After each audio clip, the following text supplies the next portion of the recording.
Un potentiel cessez-le-feu entre Israël et Hamza est sur le point d'être trouvé, mais ne vous y méprenez pas, cette accalmie cache des fissures béantes.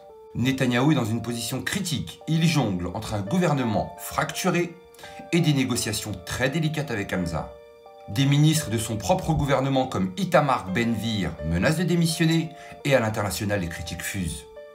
Israël est accusé de disproportion et ses actions en Cisjordanie font l'objet d'une observation accrue.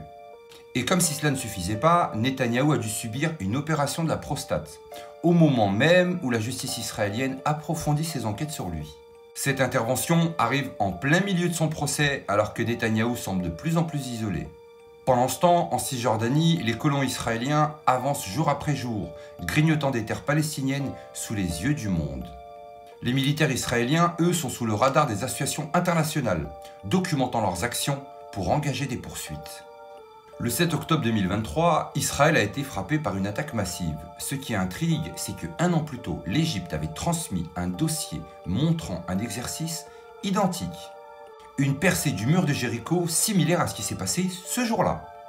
Israël, avec l'une des armées les plus technologiquement avancées, aurait-il pu être pris au dépourvu ou aurait-il fermé pour d'obscures raisons politiques? Dans le même temps, au Liban, les routes d'approvisionnement de l'Iran vers le Hezb ont été coupées. Bachar al-Assad est tombé, laissant le pays à des terroristes, et les alliances régionales vacillent.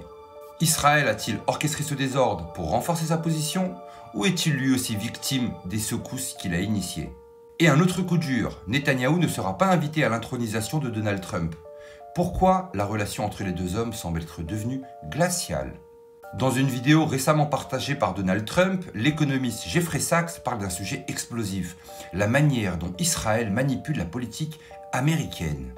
Mais une question persiste, comment Israël exerce-t-il cette influence? Le lobbying? Le chantage? Des réponses restent floues, mais l'accusation n'est pas moins lourde. Ce qui est clair, c'est que le retour de Trump semble redistribuer les cartes. Netanyahou, lui, semble vouloir sortir la tête de l'eau. Le retour de Donald Trump semble redistribuer les cartes des alliances stratégiques dans la région. Alors que la Cour pénale internationale a émis un mandat d'arrêt contre Netanyahou pour crime de guerre, le monde entier regarde et se pose une question. Un pays accusé de déséquilibre dans ses réponses, d'expansion en Cisjordanie et d'oppression contre le peuple palestinien peut-il être soutenu encore sans limite? Au final, ce n'est pas que l'avenir de Netanyahou qui est en jeu, mais la vision que le monde aura d'Israël dans les décennies à venir. Une superpuissance régionale ou un acteur perçu comme un oppresseur dans la région. Dites-moi en commentaire ce que vous en pensez. N'oubliez pas de partager les infos si vous les jugez pertinentes. Une chose est sûre, on n'est clairement pas au bout de nos surprises. Prenez soin de vous. Et je vous dis à très bientôt.